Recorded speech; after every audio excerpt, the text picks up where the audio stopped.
Assalamualaikum warahmatullahi wabarakatuh. Perkenalkan, nama saya Eka Nadila Putri dari jurusan Psikologi Pendidikan dan Bimbingan, Prodi Bimbingan dan Konseling Fakultas Ilmu Pendidikan Universitas Negeri Makassar. Pada video kali ini, saya akan menjelaskan tentang pengertian komunikasi daring, jenis-jenis komunikasi daring, kekurangan dan kelebihan komunikasi daring, serta contoh-contoh komunikasi daring dalam kehidupan sehari-hari. Nah, mungkin di antara teman-teman sekalian ada yang bertanya, apa sih komunikasi daring itu? Komunikasi daring adalah cara berkomunikasi di mana penyampaian dan penerimaan pesannya dilakukan dengan atau melalui jaringan internet. Jenis-jenis komunikasi daring. Adapun jenis-jenis komunikasi daring yang sering digunakan dalam kehidupan sehari-hari, antara lain, yang pertama itu ada komunikasi sinkron chat. Nah, jenis komunikasi sinkron chat bisa dibilang menjadi cara berkomunikasi yang sudah umum dilakukan oleh sebagian besar orang.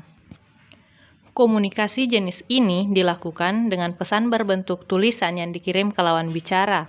Diawali dengan SMS, kini pengguna bisa berbicara dengan platform yang menyediakan jasa komunikasi obrolan yang bisa digunakan di smartphone dan komputer. Yang kedua, komunikasi sinkron call. Untuk berkomunikasi sinkron call, pengguna menggunakan aplikasi yang diinstal pada smartphone yang terhubung dengan internet. Cara berkomunikasi ini tidak akan memakai pulsa atau tagihan telepon, melainkan kuota internet. Yang ketiga, komunikasi sinkron video call. Sesuai dengan namanya, jenis komunikasi daring ini memakai video call atau panggilan video sebagai penghubung. Dengan komunikasi sinkron video call, Anda bisa melihat lawan bicara melalui layar komputer atau smartphone. Jenis komunikasi semacam ini sekarang semakin banyak diminati oleh pengguna teknologi karena tidak hanya bisa mendengar suara, tetapi juga bisa bertatap muka dengan lawan bicaranya. Yang keempat, komunikasi asinkron video. Meski sama-sama memakai video, jenis ini berbeda dengan komunikasi sinkron video call. Pada komunikasi asinkron video, kita hanya bisa berbagi rekaman video pada lawan bicara, sehingga tidak bisa melihat secara langsung keadaan orang tersebut. Kelima, komunikasi asinkron chat. Memiliki metode yang sama seperti asinkron video, komunikasi asinkron chat memungkinkan penggunanya untuk berbagi pesan singkat memakai pilihan platform yang ada. Hanya saja, jenis komunikasi yang terjalin adalah komunikasi tunda. Yang keenam ada komunikasi jaringan kerja. Komunikasi jaringan kerja bersifat pribadi dan tentunya hanya berkaitan dengan urusan pekerjaan. Biasanya, sebuah perusahaan mempunyai alat komunikasi sendiri yang hanya bisa digunakan oleh para pegawai perusahaan tersebut. Yang ketujuh itu komunikasi kelompok. Komunikasi kelompok dilakukan secara berkelompok atau grup yang terdapat beberapa orang di dalamnya. Biasanya, jenis komunikasi ini terbentuk dalam platform. Komunikasi kelompok memudahkan dalam menyebarkan informasi yang dikhususkan untuk sebuah kelompok, sehingga langsung diterima oleh orang-orang yang tergabung di dalamnya. 8. Komunikasi formal. Sesuai dengan namanya, jenis komunikasi daring ini dilakukan saat acara formal atau resmi. Tujuannya adalah untuk menyampaikan informasi yang berkaitan dengan sebuah kepentingan.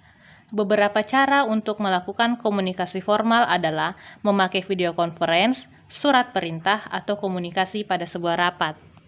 9. Komunikasi non-formal. Jenis komunikasi non-formal dapat terjadi di acara resmi maupun tidak resmi. Saat dilakukan di acara resmi, jenis komunikasi ini lebih kepada bersifat pribadi. Yang ke-10 itu ada komunikasi informal. Berkebalikan dengan jenis komunikasi formal, jenis komunikasi informal ini bertujuan untuk menjaga hubungan sosial. Pesan atau obrolan yang dikirim pun tidak direncanakan. Selanjutnya, kelebihan komunikasi daring. Yang pertama itu lebih cepat. Melalui komunikasi daring, kita dapat menghemat waktu dan lebih cepat untuk bertukar informasi. Yang kedua, mampu menciptakan lapangan pekerjaan. Teknologi juga mampu menciptakan berbagai pekerjaan baru di berbagai bidang, seperti analisis sistem, pemrograman komputer, perencanaan web, pengembangan perangkat keras dan perangkat lunak, dan masih banyak lagi peluang kerja lainnya yang diciptakan oleh teknologi informasi dan komunikasi. Yang ketiga itu berperan serta dalam perbaikan sektor pendidikan. Internet telah menciptakan berbagai program komputer untuk digunakan dengan generasi yang berbeda di berbagai belahan dunia. Informasi penting seperti fakta kesehatan, bisnis, dan lingkungan dengan mudah tersedia dan dapat diakses oleh siapa saja dengan jaringan internet. Adapun kelemahan komunikasi daring, yang pertama itu kehilangan privasi atau data pribadi. Meskipun internet telah membuat komunikasi menjadi lebih mudah, lebih cepat dan nyaman, masalah privasi tetap saja muncul di permukaan. Pasalnya, penggunaan media sosial atau menggunakan aplikasi berbasis teknologi harus memasukkan data pribadi yang pastinya akan terbaca dan tersimpan oleh sistem mereka. Maka tidak heran lagi banyak kasus kriminal seperti penipuan. Mengenai hal ini, sebaiknya kita bisa lebih bijak menggunakan dan memberikan data pribadi. Yang kedua, berkurangnya kesadaran berbudaya. Mengakses internet berlebihan dapat menjadikan generasi muda tidak mengenal budaya asli mereka dan mudah untuk mengadopsi budaya dari luar. Hal ini sangat berpengaruh dari cara mereka berpakaian, bertindak, dan berperilaku. Yang ketiga, menyita konsentrasi. Melaksanakan komunikasi daring tidak pada tempat dan waktu yang tepat dapat mengabaikan atau menunda hal yang lain, bahkan membahayakan orang lain maupun diri sendiri. Maka dari itu, perhatikan tempat dan waktu saat kita ingin melakukan komunikasi secara daring.